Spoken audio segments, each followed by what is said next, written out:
An enlightening conversation with Thorsten Heins, the CEO of BlackBerry. Thank you so much for joining us today, Thorsten. Let's start kind of at the beginning. Let's go back to last January. Oh, yeah. So you inherited a fairly unstable ship, I would say, in January of 2012. In that time period, what are the top three things which you think you needed to do in order to regain focus, and how has that positioned the company for today? Yeah, so that was quite a ride the last 14 months. And, as you always do, when you buy a car, you open the hood and you look at the engine and how's everything in shape. So that's what I did. I was responsible for the hardware in BlackBerry at that time RIM. Yep. Now I need to look at enterprise and all other functions in the company. And, you assess the situation pretty quickly. And then the first job is, frankly, to, at that point in time, keep the ship from sinking, right? So you act in a way like a dictator, saying, this has to happen now, we have to restructure the company, and we have to right-size it, which is a rather brutal leadership style, but it needs to get done in order to really save the company. Then second, assess the organizational capabilities and skill sets in the company, specifically the management team that was active at that time. I want to say this in all due respect, that management team has taken RIM to a $20 billion company, but it was about time to change the management team plus the culture to get ready for the future. So remember my first appearance, we talked about a chief marketing officer that I needed because our marketing wasn't probably exactly where it was supposed to be in consumer. Needed a new chief operating officer, a new chief legal officer, and today I have a very, very strong A-team on the court that plays hard, and I think we're playing for the championship. Third element of it was, and all this happened in coincidence, right? Third element was to really define that area of innovation and where BlackBerry wants to be in the future and what we want to be. Who's our audience? How do we save this audience best, right? So you have to stretch from restructuring, right-sizing a company to changing a lot of structures, management, and organizations to, and I need to run a huge innovation program because the platform that we have built with BlackBerry 10, and that's in the market now, building this in 2 years is unheard of. So every line of code that is in this device has nothing to do with the BlackBerries that are out there. It's all rewritten, it's all new code, it's all new platform. And we talk about tens of millions of lines of code here. Huh. So, yep, it was quite a task. I'll bet. It was quite a task. So when you think of that, I'd like to focus a little bit on, I think I read there were some 5,000 of 18,000 employees that you had to make hard decisions around. So in the context of that complexity and re-engineering the company, how do you ensure morale stays high and people stay focused and you retain the employees that you want to in that kind of headwind? Yeah, so that is a huge challenge for every manager because, I mean, if you look at the media attention that we got at that time, it was very, very negative. We were told that in 2 quarters we would be out of business, we would burn through our cash in 2 quarters, and that doesn't make people feel safe, right, in their job security. You got to talk to them. I mean, that's what I figured is the best thing you can do. Just be really honest with where the company is, what you do, why you need them to stay on board, what the future is, how you're going to take them there. You just tell them how tough it is, but you also give them the hope that we're building something that is tremendously innovative, new, and it will latch on to our user base, right?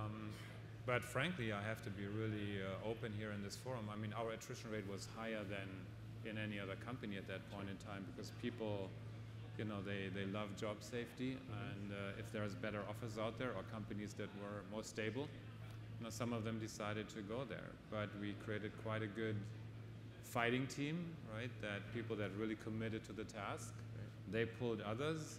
We have fantastic new young managers on board that created excitement and energy in the organization, and we got through this. I think upheaval does present opportunity, as you said, for some of the nascent talent inside an organization. So thinking of yourself and ascending to the CEO level, how would you describe what you've learned as a leader, and how does it prepare you to navigate BlackBerry towards the next phase? Yes, so I got in so far quite some experience as I worked for Siemens before. Now Siemens is a big conglomerate, 13 divisions, probably, I don't know, 80 business divisions. And I had to do this prior in my career with the optical network division of Siemens. So you pretty much know what you have to do. That company educates its managers really fantastically. I really have to say that. So I had the tools, so I knew what to do. That was not the problem. That actually was really not the problem. And I think what, frankly, I don't want to pat my own shoulder, but what I did is I was extremely decisive in pushing the right actions into action really quickly. So there was not much time for analytics and, where do we save the money or whatever. We just brutally dictatorial. I went through the organization, said, you got to do this, you have to cut this, you have to cut this. There was no debate, right? Just save it from sinking. And that was a leader, Thorsten Heins, that the people in BlackBerry never have seen before, right? Because I was always kind of like the R&D innovative guy, and all of a sudden I step up and say, bam, bam, bam, bam, bam. Got a team on it, and I think this saved us a lot of time. And once you're in these moments, you have to be aware that every day matters, right? So you really have to have a high sense of alert, and there is no room for debates. There is no room for consensus. You're the leader, and you have to say what has to happen, and you have to take the risk. You have to assume the responsibility. You have to assume the accountability. But this is what your job as a CEO is in those situations. Okay. And then we kind of turned this, found the cost reductions that we needed. Reduced the workforce under strong help from Canadian government. That was really helpful. Also under very strong help from our community. So the community in Waterloo is a tech cluster, innovative community. So there was good absorption rate from people that we had to let go. And it worked out well, right? Great. Well, there's obviously been an enormous amount of attention on the Z10 and Q10. Yeah. Putting but out. I don't want people here to think I'm a dictator. Okay, this is not my leadership style. This is the situational moment. But you have to adapt your leadership style to the moment and to the challenge that you find. He's a benevolent dictator, if anything. But I want to talk about the new launch, and I want to talk about it in two different ways. One, the devices themselves, but then also the platform. I mean, as you said, millions of lines of code go into it. Looking through this big launch of both of these devices, who's your next customer? Are you pulling people away from the Android and iPhone platforms, or are these existing BlackBerry users that want to re-up? So first and foremost, I'm really excited to be here because what I see here at the Milken Institute conference is lots of BlackBerries. So this obviously is my audience, and you're all our customers and my customers. So I really, really do appreciate that. So what we had to do is we missed certain trends in the industry, which are debatable, but they're happening. Which is, for example, bring your own device to work. So people latch onto consumer devices, want that consumer device in their enterprise, go to CIO and say, connect me, right? And CIO for a long time could say no, because it's against security, right? It violates security rules in our corporation. But the pressure mounted and mounted, and finally CIOs had to cope with the request of connecting consumer devices to corporate information and to corporate systems. That was something we missed. We didn't have that consumerish appeal of a BlackBerry. With BlackBerry 10 we did. But what really matters is that you think about the security that comes with it, right? So specifically in the industry that this institute very much represents, security has a very, very big impact. And that's what we rely on. Security plays a major role. And then we actually shifted our strategy by 90 degrees. So what we did is we said, okay, we built a new platform, right, like this in the Q10. And I know you're all waiting for the keyboard one. I get that. End of May, US. We need to have a consumer element in it, but we have the global data network. We connect 654 carriers in 175 countries. It's the only private, secure global data network on this planet. And with BAS 10, we manage across all of these platforms, not just BlackBerries. We manage Androids, Apples, right? So we go into this domain of mobile computing, which in my view is the next big growth wave for our industry. I mean, I was in wireless when we got rid of the wires and the plugs in the walls, right? And it was so liberating to just have voice calls wireless, right? And today what we have in hands is really full computing power, right? If you look where this industry went in 20 years, it's just amazing. Now think this forward the next 10 to 20 years. what we can do with the same technology advancement. And this is where I want BlackBerry to be a leader, not just in devices, not in smartphones, right? Mobile computing endpoints, this might be one of them. A car could be one of them. An industrial engine could be one of them.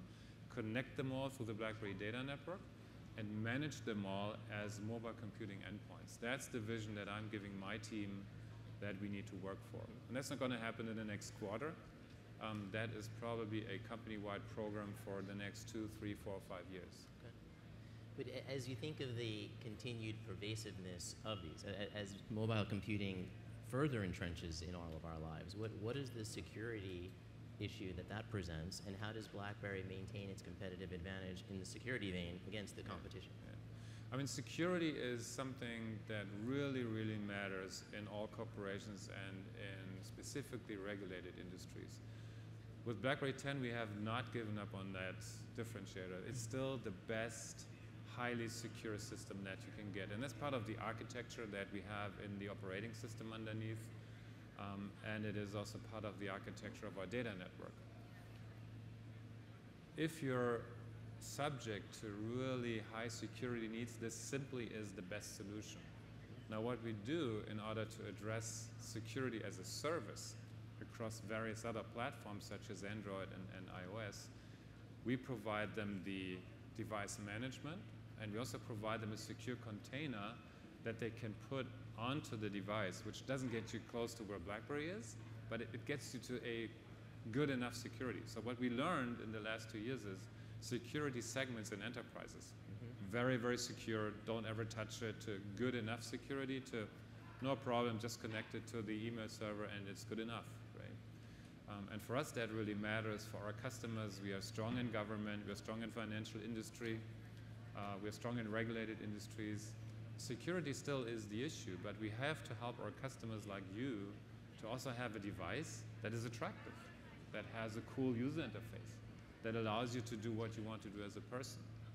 And the way we address this is what we call the balance feature, which allows you on one device to have a fully secure workspace managed by your CIO, and nobody can, fumble around with it. And you have your personal workspace that you as a private person own, and CIO cannot look into your private space. Right? So it's kind of like two devices back to one. That's the idea. And the reason why we can do this, and I'm getting a bit into technology here, is really the operating system underneath. It allows you to build basically two logical operating systems, and they execute totally separate from each other. And you cannot go from one process to the other.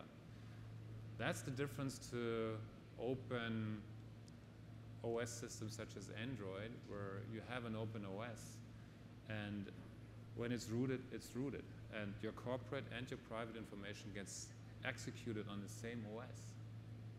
So somebody gave me a nice example about security on these kind of platforms, saying, it's an open OS, you have a house, and you don't know how many keys you've given out to your main door, right? It's just, it's open house, right? And all of a sudden somebody's asking you, how secure is your home? And if I want to use your house, it's got to be secure. So you start locking up the windows, right? This is kind of where it sits. Once an OS is rooted, it's done. And QNX has never been rooted. It runs in the ISS up there, right? It runs in military equipment. 60% of all cars, by the way, run based on QNX. The big internet routers, all traffic that you guys are producing there, it all runs through multi-core internet routers running QNX as an operating system. Right? So that is the layer of security. And you can always hear secure solution here, secure solution there.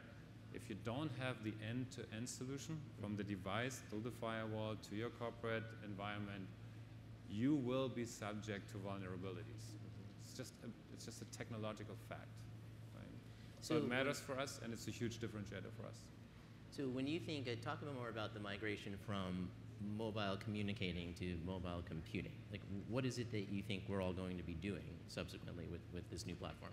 Yeah, so I give you a very near-term example. I gave my laptop back to my IT department. I had it sit on my home desk for a while. I have this RSA dongle, right? And I never used it because I actually was really good enough with a BlackBerry and then with a Playbook tablet. For my work that I have to do, good enough. I'm not the Excel spreadsheet guru, right? I'm not the PowerPoint artist. They will always have dedicated workstations to do that. IDC said that in the year 2015, There will be 1.4 billion mobile workers out there. This is 40% of all workforce. So what do you want to do? Carry a smartphone, a tablet, a laptop? Do you want to VPN into your system all the time? When Mike and I decided to build BlackBerry 10, the vision was, this is your computing power. I mean, think about that statement, right? This is your one and only computing power that you will carry with you. And when you go to a hoteling station in your corporation, it's on your hip, it authenticates you because it's so secure, allows you access to the building, allows you access to a workplace, allows you access to a larger screen and keypad and the work environment. But all data is resident on that device, and all data is resident on the corporate premises. Nothing left on the peripherals around you. And wherever you go, this is what you have. And I'm using it. I've thrown out all Polycoms out of my office. I have no conference phone anymore. I run it all from Z10, right? And that is what I believe will create a huge productivity in enterprises again. It will make life of CIOs simpler, but it will make life of the individuals simpler, right? So this is where we're headed. 40–50% of all mobile workers will use this one single device as their mobile computing power. There is no more laptop. I doubt whether there's a laptop in a few years from now, whether there's a tablet in a few years from now. Because you can just connect it to a big screen and off you go, right? And that's the vision of mobile computing. That's one. The second one is in vertical industries. We are very strong in automotive. As I said, all cars, 60%, BMW, Audi, Mercedes, Chrysler, to name an American one. Yes, based on, they all use QNX because it's so secure. You don't want car software to be manipulated.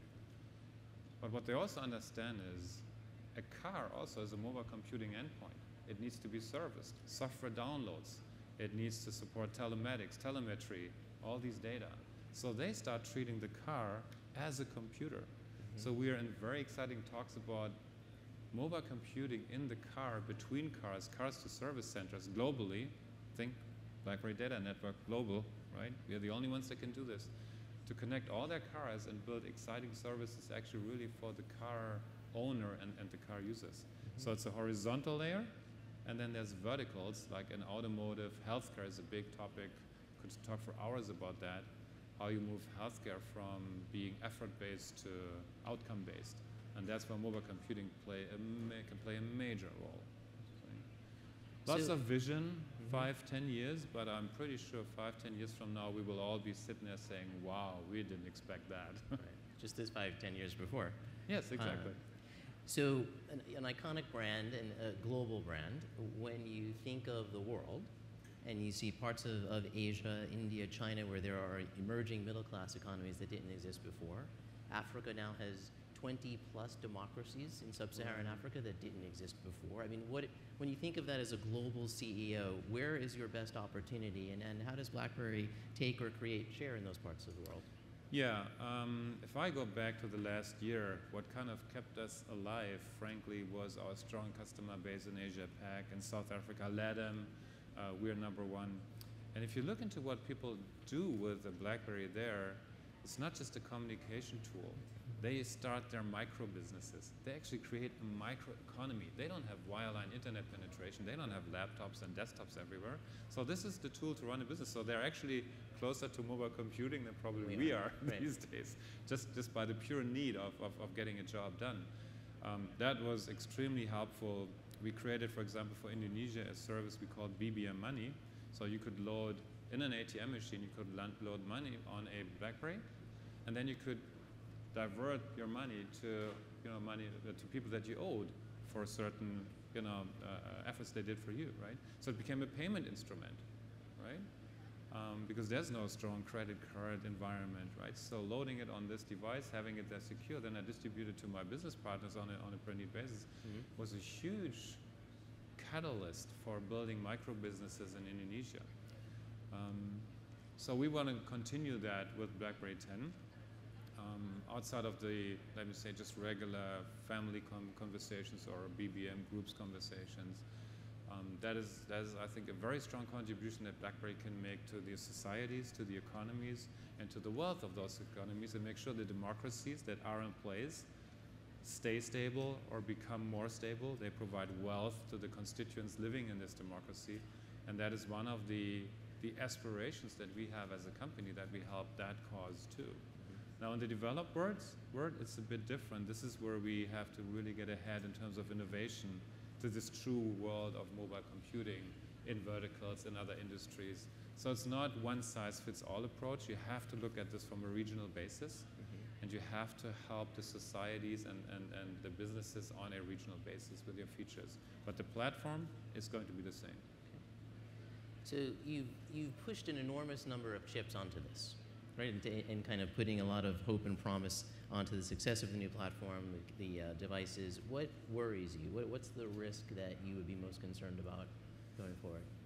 So 6 to 8 months ago, it was very near-term worries. How am I going to steer this company through the heavy waters, right? And make sure that the ship stays afloat, the team is on board, and we do what we need to do. This has changed because I think we are on the starting grid. This really has changed to, are we fast enough in innovating now, right? So I love this innovation piece. I'm so impatient with my team to get the new stuff out faster and faster. It's a good worry to have, but our industry is a ferociously innovative industry. In my view, it's the most competitive industry you can work in, you can live in, and one misstep, one cycle missed, and you're in a big catch-up race. And that's what happened to us a little bit in the past, right? So we paid dearly for that. That's my worry, right? Are we focused? Are we doing the right innovations? Are we doing them fast enough? Do we connect well enough with you as our customer audience? Do we do what matters for you? Or are we getting off a tangent that actually doesn't serve our customer base? That's why the quality still is important, because this is what the customer base wants from BlackBerry, right? And how does marketing change? How does all the advent of all of this new technology, when everyone had a BlackBerry and no one had any other device because there weren't any, to today when there's a competitive environment, how do you think about marketing and positioning? We had to rethink this entirely, frankly. So Frank Boulbon, our new Chief Marketing Officer, he did for the first time what I've never seen in BlackBerry. He was really focused around an integrated marketing campaign, very concise messages around what BlackBerry 10 is, no long elaborations on how great the platform is, like I probably did here a little bit. Very sharp, hyper-connected, multitaskers, need to get the job done, period. This is what actually really defines the BlackBerry people. This is where we are raising above the other segments of customers and consumers. We did a lot of research on this. And he did a very strong integrated campaign using for the first time digital media, using YouTube channels as a marketing media, not just above the line typical TV ads. So a whole new approach to marketing.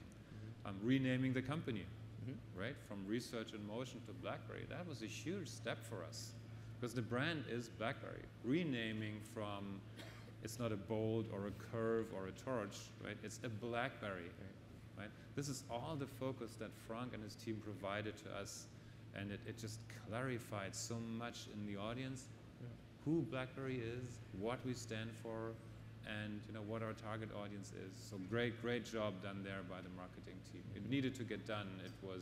We were not competitive in terms of our marketing efforts in the years prior, I have to say, I have to admit. So I'm sure there's an awful lot of excitement inside the company right now at the launch compared to when you first took over as the CEO. Tell me about the culture. What are 2 or 3 things I would need to know as a new BlackBerry employee that would be important to you for me to work there? Yeah. So frankly, we are not done with our cultural transformation program yet. Right? We have started with the cost reduction. There's much more to changing a company than just getting the cost right sized. Exactly to your point, you got to change the culture. We're running a program, we call it Polaris, where we, for the next 1.5 years, we'll work on our organizational capabilities. We work on our skill sets. Do we have the right skill sets to manage into the future? Our organization still is a bit too, I would say, deep in terms of layers and levels. It's all about efficiency now, right? We have promoted young people into key leadership roles because they want to prove themselves. They are courageous. They will make mistakes. I know that. That's why we are here to cover that a little bit and help them to be successful. And it is the spirit of innovation. I mean, really, don't be afraid of innovation. Just try stuff out. Get into the labs, build it. I've seen so many exciting projects in our labs already. The art of it will be to then focus the company again on what is the important innovation for us. So we are still in the middle of that transformation. It's not done yet, but I'm very confident that we will get through this and we will emerge as a true leader and as a strong leader in the mobile computing domain. Okay. So the company has successfully created an addiction and a love affair with the clicky keys on the BlackBerry. So is that, when you think through like what's the resources that you have in your quiver, how important is that? How important was that to incorporate into the Q10 versus everyone else going flat screen? Yeah, I mean, we know what our strengths are. We talked about security, we talked about the keypad. I think what we don't want to do is get static again. I think that's what happened to us a bit in the past. Battery life, security, typing, the keypad, and the network compression, that is what mattered for us. We want to be open eyes. We want to have an open horizon, right? So whatever happens in our industry, whatever our customers need from us, we need to listen, we need to engage, and we need to network. And I think that's how we will do it. But we will always know what our strong foothold is, and we will always go back to this famous BlackBerry DNA as long as you as our customers require it and want it and need it to get your job done. Okay. So that's a nice segue. Why don't we take a few moments and open it up to questions from the audience? Yes, sir. Here in front. Richard. Here. Can you hear me clearly? I can hear you. I don't know about the rest of the audience. For a moment. Thank you. Thanks. Two questions. You took over from two very prominent CEOs. So you stand up and speak loud. Sure. The two questions, one is you took over from two very prominent CEOs. Could you talk a little bit about how you made that transition, what you kept from them, and whether you kept anything? And then secondly, as you focus on endpoint management, are you going to continue to invest in the endpoints, or are you going to be moving away from that investment? Good points. So first, full respect for what Mike Lazaridis and Jim Balsillie achieved with their little startup in Waterloo, running this to a $20 billion company. I think that is just the story of how you build a business, how you become successful. And everybody should have tons of respect for what they achieved. Mike specifically very much on the innovation side, right? He loves physics, he loves science. And Jim, as innovative on the services and on the business side, building all these carrier relationships.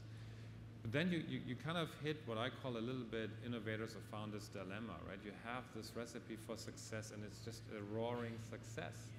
And then you start losing a bit line of sight of where the world is going, right? But we were so busy growing globally. I was employee number 6,000 roughly in 2007 when I joined the company. 3 years later, we were 22,000 people. Right? So the response we had to any challenge that the company had was hire more people, bring people in. And we call this mushrooming today, right? And we just mushroomed too much. We had to reduce it. Mike was chairman of the board. He just decided to retire from the board by beginning of May. And we still have great debates about innovation. But his mind is now going back to where he wants to be, which is his love to physics. I mean, he runs the Perimeter Institute for Theoretical Physics. He has the Institute for Quantum Computing. He just founded an institute in Waterloo for nanotechnology. And this is where his energy goes, right?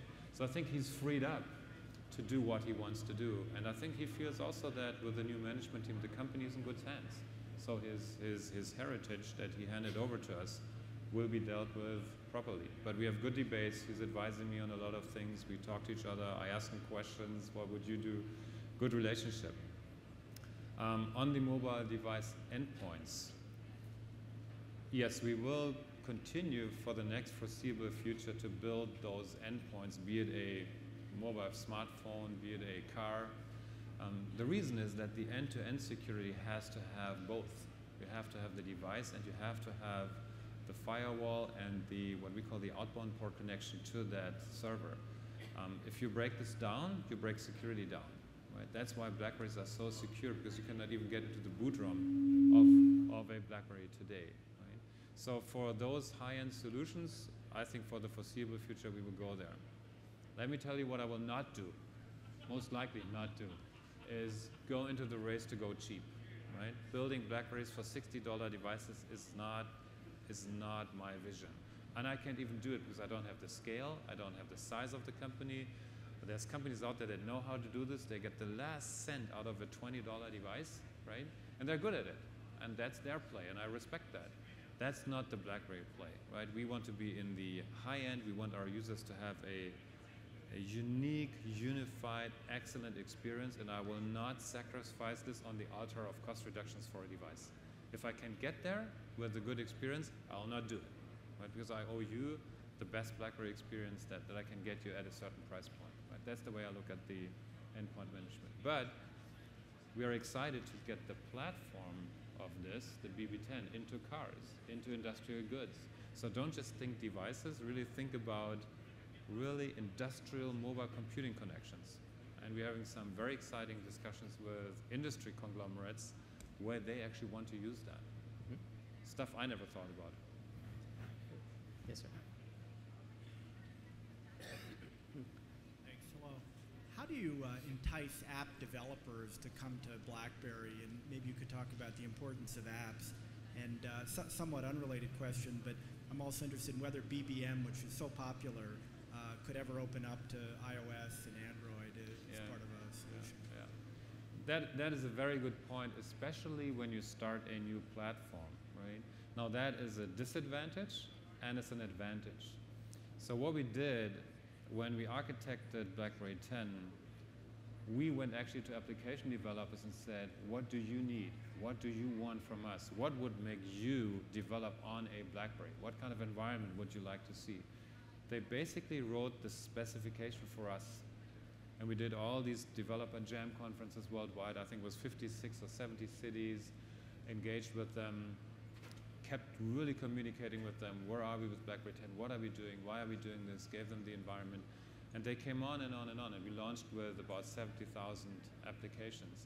I mean, application developers have to make a living from what they do, right? So they look for their addressable market.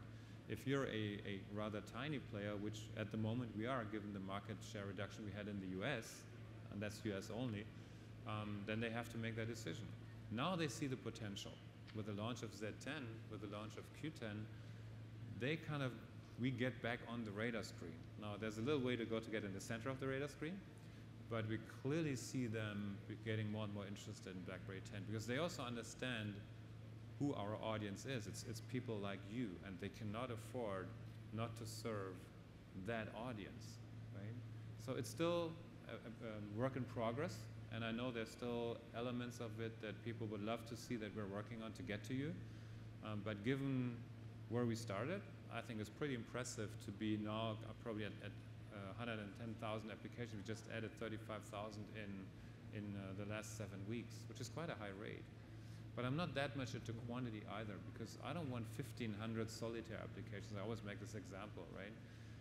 I want valuable application for my audience, right? I want it to be meaningful to you what is on the BlackBerry world, right? Okay, another question? Well, I want to applaud you for doing a great job of saving BlackBerry. I think you did an amazing effort. The question I have is the future with the market share of the Android and the Apple. Can you effectively remain an independent company with your size and scale to go after the consumer market, or are you kind of conceding that and saying you're going to stay with more the financial services business market and focus on some of these other verticals? Yeah. So first, thank you for your kind words. Second, no, we play in the smartphone market, right? I'm not artificially limiting my market access, but you need to know what your position in that market is, right? And whom are you talking to? And we expect a lot of halo effect from being strong in enterprises again to consumer. That's the way we look at this. I want to get as much market share as I can, but I will not do this by being a copycat or by trying to be the better iPhone. That's probably pretty hard to do, right? Given the iconic status that they still have, and they did a fantastic job. On all due respect, I'm BlackBerry.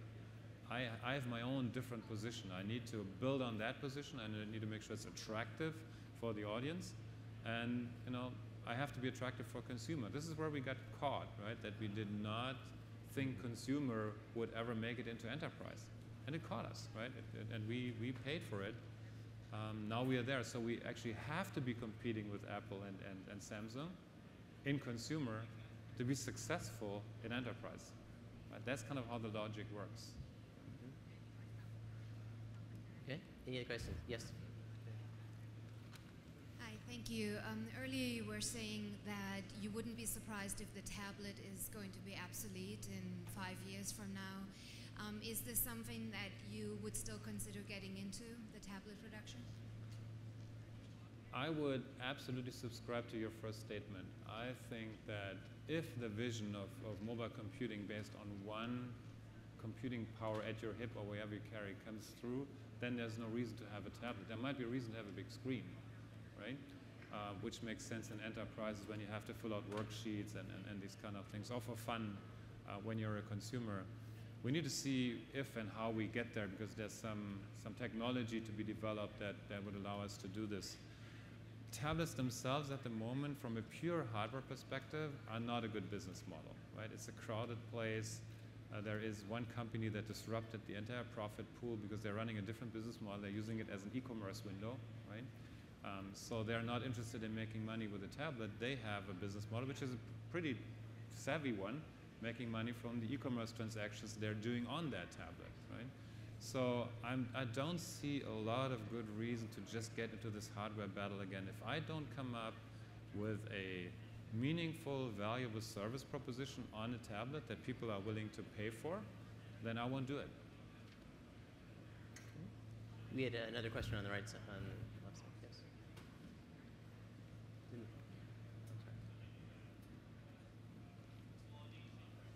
You mentioned earlier the dominance that you have in the car market. Please speak up, please. Sorry, I can hear you. You mentioned earlier the dominance that you have in the automobile market. Why didn't you actually promote that as part of your marketing campaign?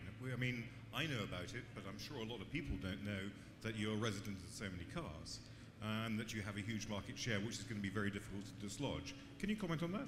Thorsten, would you just repeat that? Yep. I would point you to BlackBerry Live, which comes middle of May, where we will make exactly this automotive sector. That will be one of the elements we will be talking about there and what we do in this space. Just as an explanation, in the cars, you have QNX and BB10 used as an embedded system, right? So it's not visible to the user. It just works in the background and works fantastically, but it's hard to get any consumer blitz and glitz out of it, right?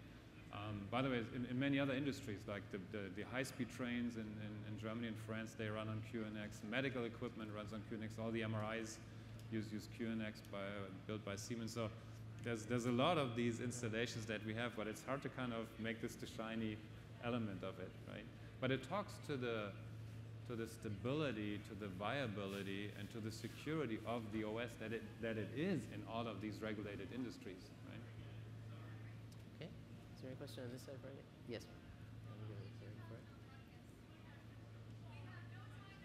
I'm curious, you've discussed this a little bit throughout the conversation, but how has your background as a technologist really influenced your leadership style at BlackBerry? Yeah, so I'm a physicist by education, and that is a pretty tough training in Germany to become a physicist. We have a lot of good history there with quite some strong physicists. I love physics. What physics teaches you is to ask the question, why? Right? Physicists are always interested in why are things happening this way.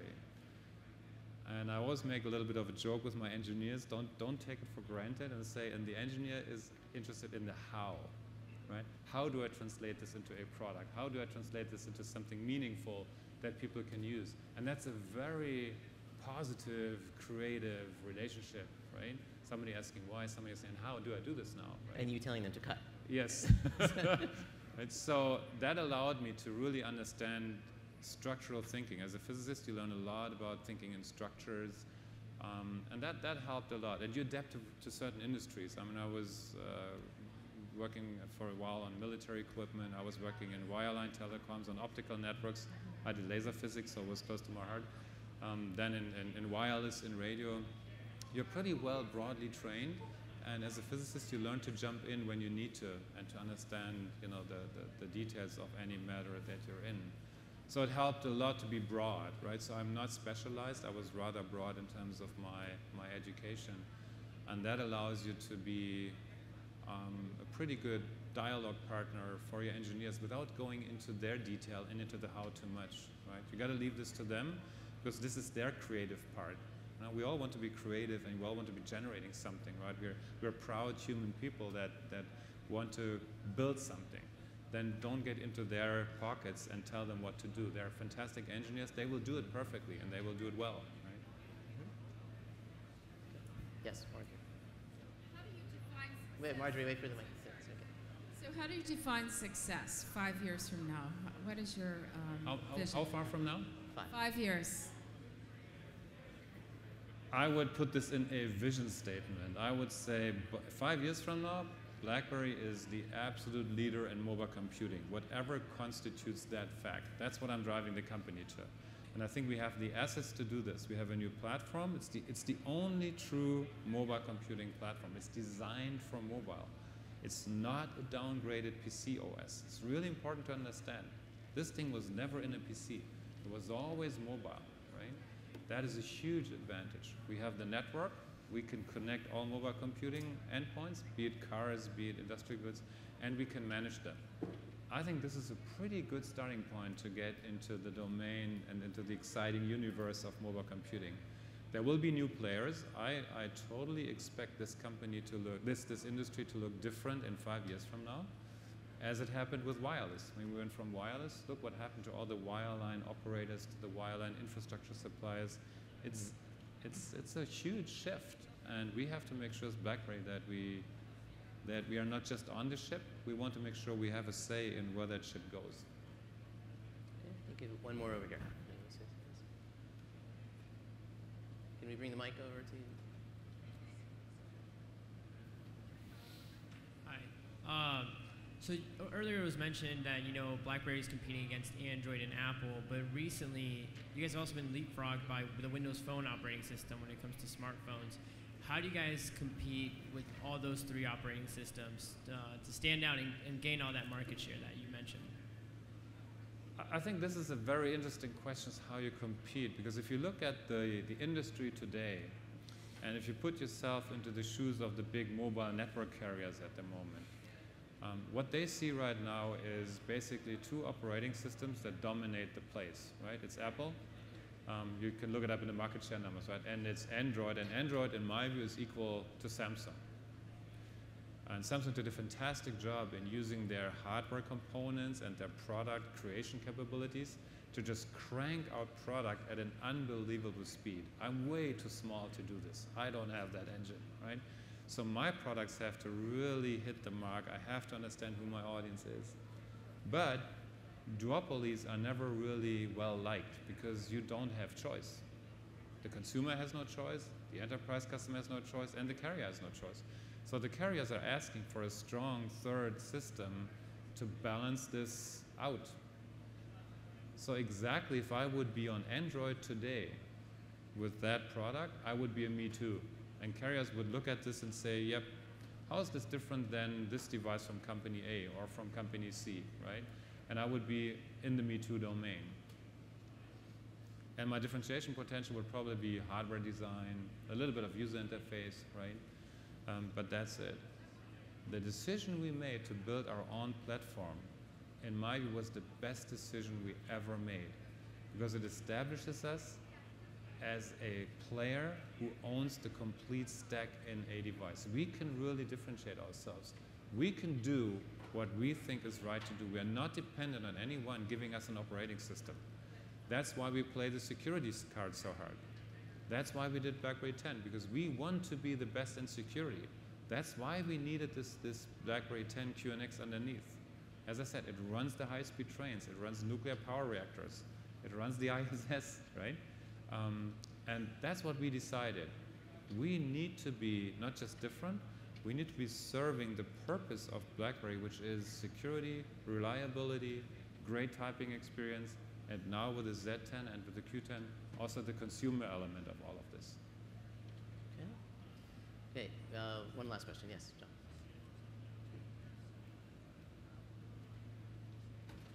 I use my BlackBerry as a totally separate address from my home computer. I'm actually retired, and I worked with a Sony computer, and about a year ago I got a Mac.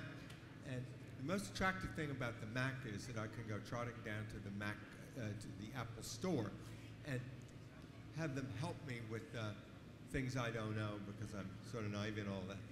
Problem with BlackBerry, get one of these, but who's going to teach me? Is that ATT store actually going to have somebody that's smart enough to show me how to do all the things that I want to do?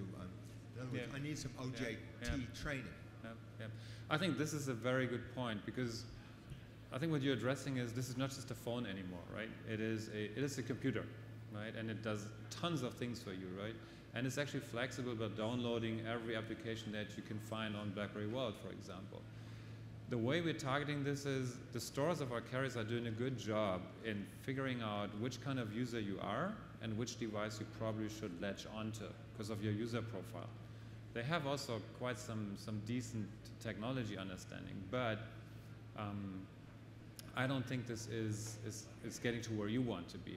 What we're doing is we have a lot of tutorials that we have created around BlackBerry 10, excuse me, that are on YouTube, on BlackBerry.com, that shows you how to use the hub, the peak, the flow, how do all these gestures now. Some of them is actually on the device when you start it up new. So there's a lot of resources that you can look at. How do I do this? How do I get from a non-BlackBerry device my data to a BlackBerry link? How does that work? So there's a lot of these video tutorials out there, because I agree with you. It is a complex matter, and we need to train our customers well in how do they do things and how do they get where they want to be. And then there's still the BlackBerry Support Center and the customer service centers that we run. We have, in Asia Pac, we have created actually separated out customer service centers, walk-in centers, where people can go and really put the device on the table and say, I have that problem, can you solve that problem for me? Because they need immediate help, because again, in those countries like here, they run their own micro business based on that device, and they need immediate help. So we have a history of innovation and unveiling new things at the Milken Institute, and I think even though you can't buy one of these, not yet. Not yet in the US. There are some BlackBerry folks just adjacent to here that can explain it. Now, I'm not sure when you get yours, it's going to come with this special black card that says Thorsten Heins, but I will be putting this on eBay later today. Oh, boy. And if you have any questions, so if you need some help, I'm sure it'll be helpful. Okay. The one last thing before we go, I think it really has been a remarkable 14, 15 months from taking a company that had enormous operating losses, turning it into a profit, and now you're at the precipice of this new opportunity. On a more personal note, what have you learned about yourself as a leader through that process? That I can take much more heat than I thought. I'm pretty resilient, obviously. What I learned also is that it was really interesting to be courageous once you're through this dictatorial phase I was talking about at the very beginning. To be courageous to trust people, right? To trust the best people you have in the organization. Give them the room to do what they want to do. And I made some decisions just recently where I kind of was going home and saying, ooh, this is going to be very interesting. And I did it because I trust the team and the leaders that said, we want to do this. This is the right thing to do. And you ask the question, why? They give you a good answer. Then you let them do the how, right? So this trust element, don't get into micromanagement. Don't tell them everything. Creates a huge positive atmosphere in the organization. And actually that also gets back to me. So I get positive because I see my people being so positive, right? We have lots of communications going on. That took me some time, frankly, to develop that courage, because I was in this mode of saving the company and doing all these micro decisions like cut here, don't do this, stop this project, do this project. And all of a sudden you sit there, somebody comes, oh, I think we should do this. This is really exciting stuff, and we could really take a leadership here. And it's this visionary power, it's this innovation power that my job is to let that flourish. And to make sure that they don't get totally off track, right?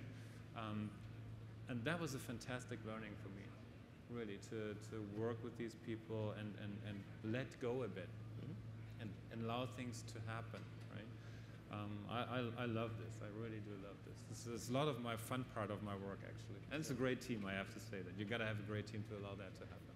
Great. Well, thank you so much for your time, Thorsten. Thank you, really Rick. fun. Appreciate it. Thank you.